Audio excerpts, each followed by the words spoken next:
Hello everyone. Today we talk about how to fix the app of WordUp. We will go to settings, then we click on apps. After that we search the app WordUp and we click. Then we will on Forcestop. After that we go to storage. Then we click on clear cache.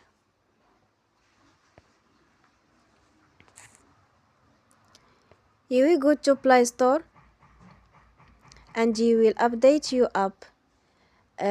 Don't forget to support us by like and subscribe. See you next time and thank you for watching.